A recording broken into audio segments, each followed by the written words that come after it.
우리가 여행 가면 가장 많이 하는 게 뭘까요? 네, 사진 촬영입니다. 풍경이 멋지면 셀카를 꼭 남기려고 하죠. 지금은 누구나 손에 스마트폰을 들고 있기 때문에 전 세계에서 하루에도 여행 사진이 수천만 장은 생성되고 있을 겁니다. 그런데 이 멋진 풍경 사진 열풍이 언제 시작되었는지 아십니까? 18세기입니다.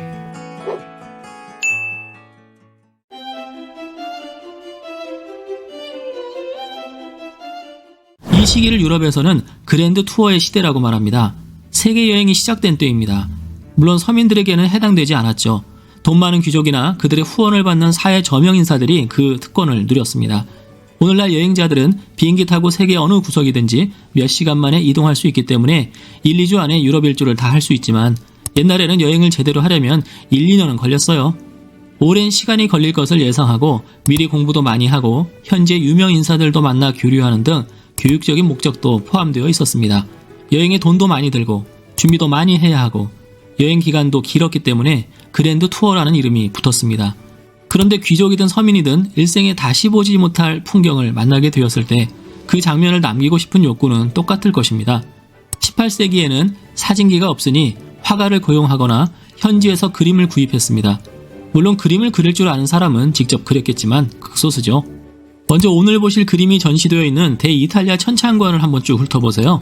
한눈에 봐도 매우 비싼 돌들로 치장한 장식품을 볼 수 있는데요. 2개의 공작석 크레이터 화병이 있고요. 클렌즈의 디자인을 따른 4개의 공작석 테이블이 4개의 코르곤산 반암 촛대와 함께 멋진 앙상블을 이루고 있습니다. 이 홀은 신 에르미타주에 있는 세계의 천창관 중에서 가장 큽니다. 소이탈리아 천창관과 스페인 천창관 사이에 있습니다. 소이탈리아 천창관에는 17세기 이탈리아 바로크 회화들을, 대이탈리아 천창관에는 18세기 이탈리아 고전주의 회화들을 전시하고 있습니다. 그중 18세기 이탈리아 화단을 이끈 2명의 중요한 화가가 있는데요. 로마의 바토니와 베네치아의 까날레토입니다. 두 화가는 18세기 그랜드 투어리스트들에게 인기가 많았죠. 에르미타주에서는 그것을 알고 이렇게 한 전시관에 두 화가의 작품을 배치한 것 같습니다. 까날레토를 흔히 베두타 화가라고 하는데요. 베두타는 조망이라는 뜻을 갖고 있습니다. 그는 도시를 조망한 일련의 풍경화를 남겼습니다. 영국의 그랜드 투어리스트들은 바토니를 찾아가 고풍스러운 이탈리아 고대 유적지를 배경으로 자신의 초상화를 그렸고, 까날레토에게서는 여행 후 향수를 달랠 수 있는 베네치아 풍경화를 구입했습니다. 괴테도 1786년에서 1788년까지 이탈리아 그랜드 투어를 다녀왔는데요. 베네치아 방문을 앞두고 이렇게 말했습니다.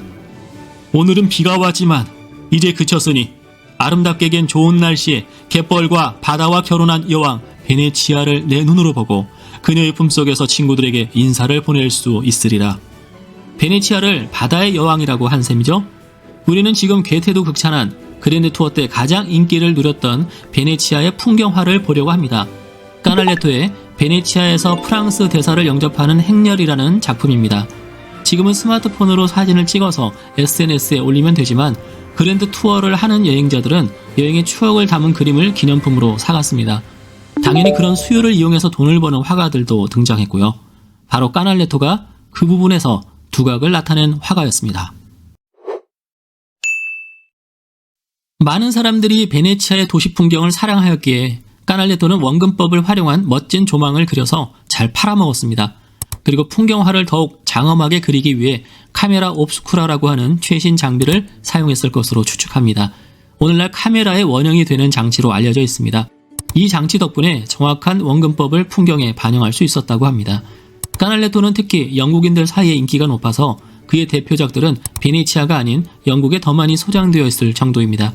이 그림 속에 도제의 관저이자 정부 청사였던 팔라초 두칼레, 국립도서관, 산타마리아 델라 살루테 성당이 생생하게 묘사되어 있죠. 신기하게도 지금까지 이 건물들은 그때의 모습을 그대로 유지하고 있습니다. 우리가 베네치아 하면 떠올리는 그 모든 특징이 이 그림에 다 묘사되어 있습니다. 바다, 운하, 곤돌라, 다리, 건물, 심지어는 변화무쌍한 날씨까지. 고풍스럽고 장엄한 베네치아의 모습을 이보다 더 잘 그린 작품은 아마 없을 겁니다. 그림 속 베네치아와 현대 베네치아가 달라진 점이 있다면 아마 사람들의 복장 정도일 것입니다. 앞쪽 선착장에는 프랑스 대사 랑게가 의전용 황금빛 곤돌라를 타고 도착하여 팔라초 두칼레로 들어가고 있습니다. 선착장에 모인 환영 인파 또한 활기차 보입니다. 자세히 보면 사람들은 선착장뿐 아니라 다리 위 발코니 할 것 없이 빽빽히 들어서서 열렬히 손님을 환영하고 있죠. 하늘에 구름이 끼어 부분적으로 어둡지만 햇빛이 구름을 뚫고 선착장과 도제궁 벽면에 금가루를 쏟아내고 있습니다. 이로 인해 약간 분홍노랑빛 대리석 벽면은 구름이 만든 그림자와 대비되어 표정이 풍부해졌습니다. 이런 묘사는 날씨의 변화가 심한 베네치아의 어떤 순간을 섬세하게 포착한 것이죠. 베네치아를 오랫동안 관찰해온 화가의 예리함이 반영된 결과입니다. 벽체 위로 솟은 하얀 조각상은 정의의 여신상입니다. 그 아래 발코니에 성인들과 사자상이 있는데 베네치아의 수호 성인이 성마가인 까닭입니다. 성마가의 상징이 날개 달린 사자이죠. 18세기 영국 여행객들은 까날레토의 이런 정확하고 정밀한 도시 묘사가 자신들의 추억을 새롭게 해줄 거라고 생각했습니다. 또한 사실적 묘사로 인해 그림을 보는 사람들에게는 선망의 대상이 될 수 있었겠죠. 베네치아의 특징을 잘 잡아내어 장엄하게 풍경을 그렸기 때문에 영국의 그랜드 투어 관광객들은 까날레토의 그림을 구입하지 않을 수 없었습니다. 그런데 까날레토는 여전히 배가 고팠던 것일까요? 이 그림을 더 잘 팔기 위해 까날레토는 그 그림에 특별한 조치를 취했습니다. 오른쪽에 팔라조 두칼레를 보세요.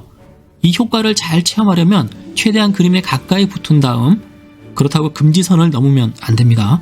그림 오른쪽에서 두칼레 궁전을 보면서 천천히 왼쪽으로 걸어가 보세요. 팔라조 두칼레를 다시 보세요. 무엇을 느끼시나요? 그림의 크기가 엄청나게 달라졌죠? 다시 오른쪽으로 왼쪽으로 몇 번 반복해 보세요. 신기할 겁니다. 마치 베네치아 현장에서 이리저리 다니며 풍경을 감상하는 것 같은 느낌을 잘 표현했습니다. 이렇게 시선에 따라 풍경이 달라지기 때문에 사람들은 감탄할 수밖에 없었겠죠. 이러한 표현을 위해 까날레토는 정교하게 팔라조 두칼레의 위치를 정하였으며 일부러 소실점을 정중앙이 아닌 그림 왼쪽으로 조금 치우치게 설정하였습니다. 이 두 가지 효과로 인해 팔라조 두칼레는 극적으로 과장된 크기의 변화를 관람객에게 보여주고 있습니다. 어떻습니까? 이 정도면 까날레토는 최고의 인싸 베두타 화가라고 할 수 있겠죠? 영상 재밌게 보셨다면 구독과 좋아요 부탁드립니다.